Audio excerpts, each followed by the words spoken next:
This is part 2 of our content on correlations, and we're going to talk now about measuring correlations. We're going to link some numbers to what we're doing and kind of work through the little activity that you'll have for your think assignment down here. So our example that we'll use is kind of a boring one, I guess. Class attendance versus grades. Is there a relationship between class attendance and grades? And I hypothesize a positive relationship, meaning that both variables vary in the same direction. As class attendance increases, grades increase. So correlational relationships are depicted on a scatter plot.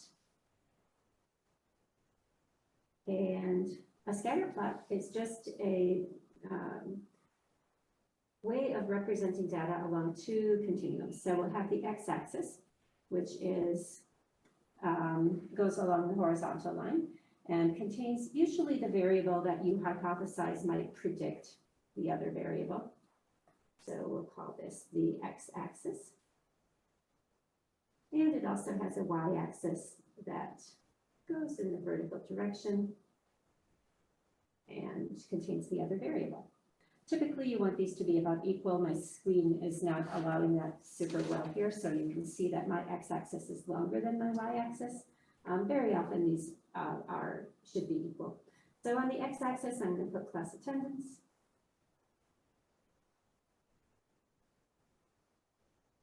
And on the y-axis, I'm going to put grades. And what we do is we want to plot out the points that are possible. I know that we have about 32 class sessions during the semester, so I'm going to try and distribute these evenly along the x-axis. So here I'll put 0 class sessions there, and way on the upper end of the continuum I'll put all 32 for someone who didn't miss any.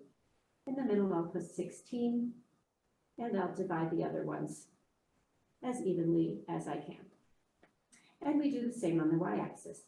Grades are usually described on a 4-point scale, like that's your GPA. So let's put the 4 up on top, the 0 on the bottom, 2 in the middle. We'll put the 3 about here, and we'll put the 1 about here. And from there, we just get 2 scores from each person.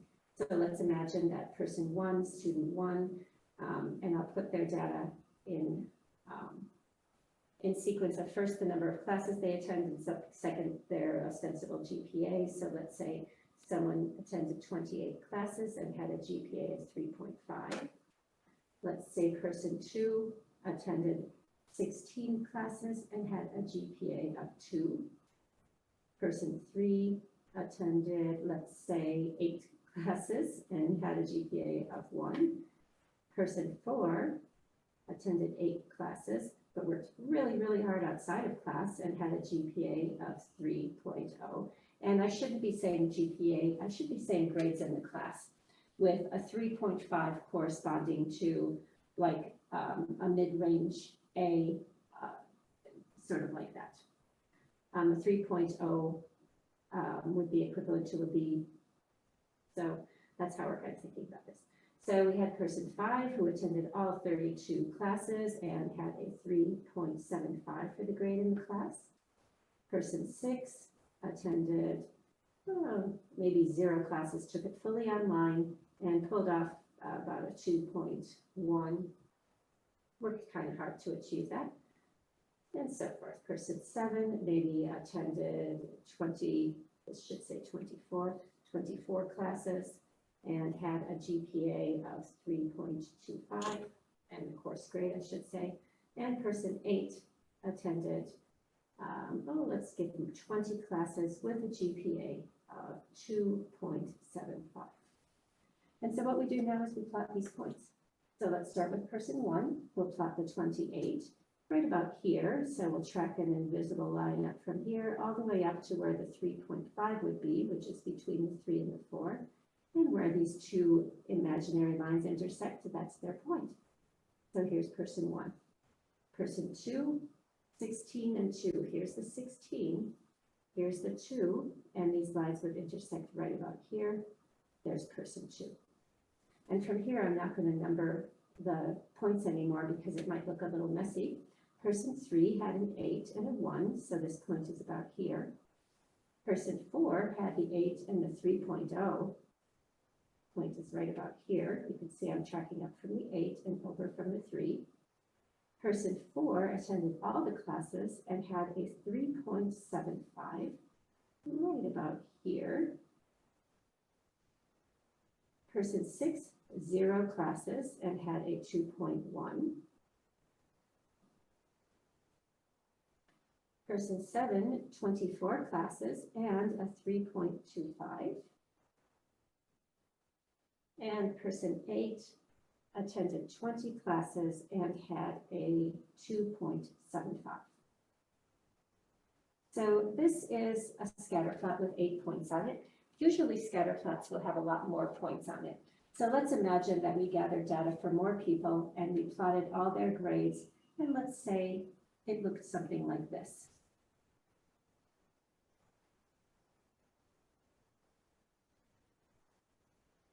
For the classes attended, it's usually around 30 points, as you know. And so maybe we have a distribution like that. And the next thing we do is we want to put in what we call a line of best fit. And this is the line that comes closest to the most points. So let's make it in red here for the sake of our example. So I'm going to just eyeball it and say, okay, it looks like it starts about here and it continues. I'm going to make it straight. Line of best fit is always straight. And then say this kind of comes closest to the most points. And the arrow is pointing upward. And the direction of this arrow is our first measurement that we can take when we're talking about measuring correlations, because the direction of the relationship is the first dimension of measurement. So we'll put a 1 by it, and it is represented by the direction of the plot. When we use that word plot, we mean kind of this cluster of where these points are located. And you can see that if the arrow goes upward, the line of best fit goes upward. Then we call that a positive relationship. And you know that doesn't mean good or bad. It just means more like plus. It means that both variables are increasing together. And if the arrow is going in a downward direction, then it is a negative or an inverse relationship. And that doesn't mean it's bad or harmful or unfortunate, nothing like that. It just means that as one goes up, the other goes down, but they vary together. And so I'm going to draw those little arrows in here so we're really clear on that. So remember, positive just means they go together in the same direction. Or they go down in the same direction. As one increases, the other increases.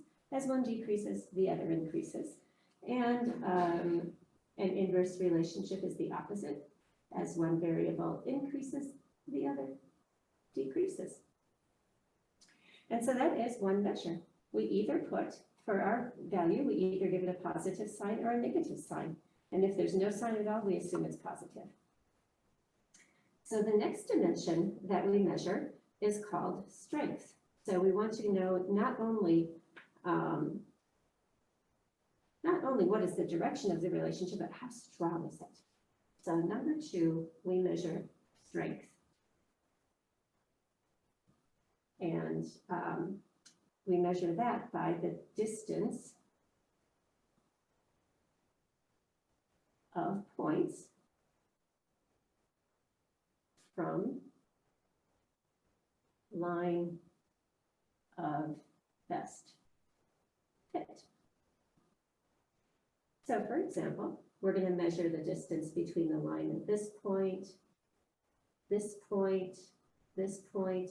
We're going to measure up all these distances and run a little formula that generates a value representing these distances. And the value will be a number from 0 all the way up to 1. We cannot have a strength less than 0, and we cannot have a strength greater than 1. And so it can be anywhere along here. So for example, we could have a value of 0.5. We could have a value of 0.75. We could have a value of 0.25. So anywhere along there, depending on how close these points are to the line. And so we have now these two measures, and if we put them together, we get a piece of information that we call our Pearson R value. And it puts together these two pieces of information.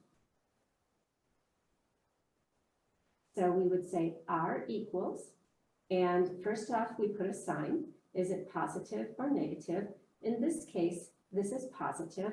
I'm going to put the plus sign, but a lot of times if there's no sign, it just means plus. And we know the number is going to be somewhere between 0 and 1, so I'm going to put the decimal point. And I would say, looking at this relationship, that it's maybe about a 0.6. So it would fall right about here in terms of how strong it is relative to a perfect correlation or an imperfect correlation. So that is an example of the Pearson R value and how we measured it. So let's look at an example of an inverse relationship. So here again, we draw our scatter plot.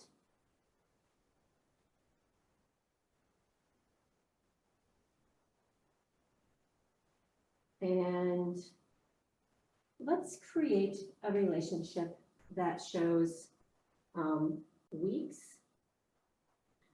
Let's put a relationship that shows the number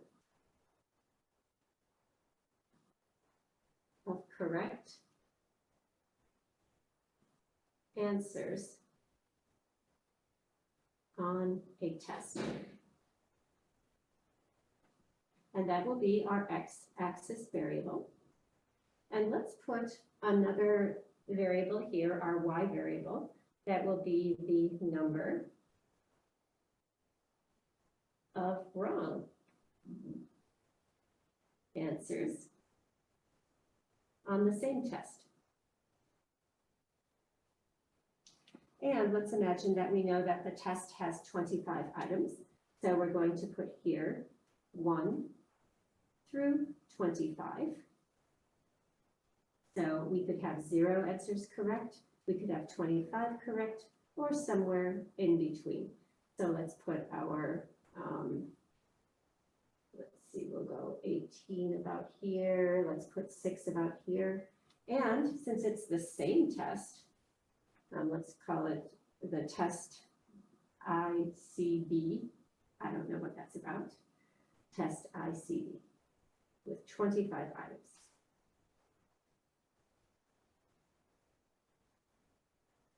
And so here we have the 25 items. Here's 0, wrong. Here is 25, wrong. And in the middle, we have our 12, we have 18, and the 6. And so now we can plot some scores. So let's imagine that of these 25 items, the first person got 6 correct. That means they got 19 wrong. So I'll plot their point here. The next person got 12 correct, and that means they got 13 wrong.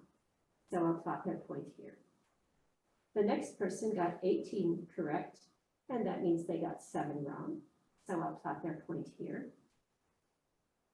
The next person got 25 correct, which means they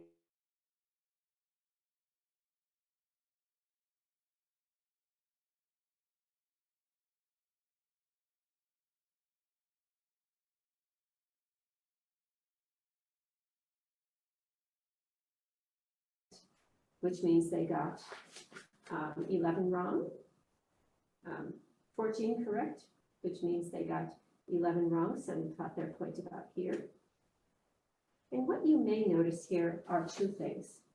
You might first of all notice that the line of best fit is very, very tight to the points, you might also notice that it's going in a downward direction. So we know already that the direction of the arrow indicates the direction of the relationship. And so we know this is a negative or inverse correlation. And if we're going to write down our Pearson R value, let's do that below here. Pearson R value, that's our measure of strength.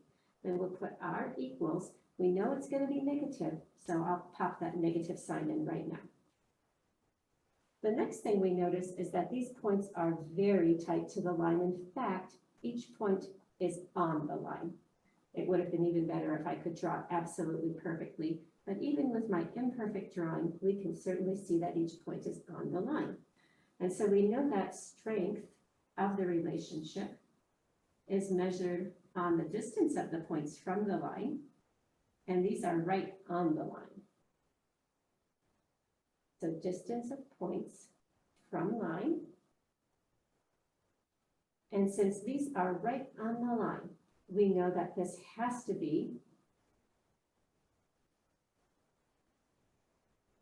right up here on the perfect end of the correlation. And in fact, this is a perfect correlation. It has a score of -1, and the negative means that it is the direction is downward, and the 1 means that it is perfect. And when we have a perfect correlation,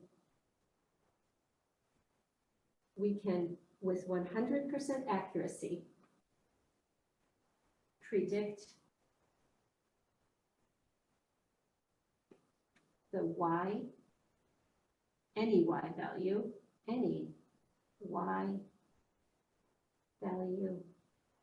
from x, or any x value from y.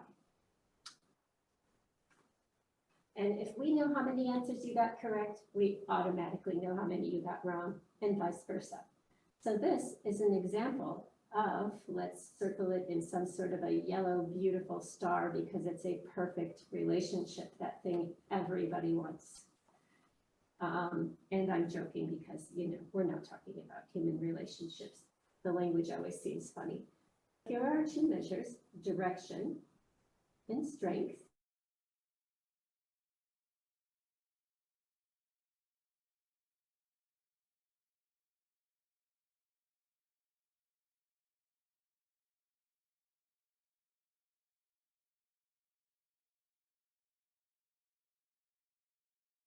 To represent the plot of the points. But not all relationships are linear. Some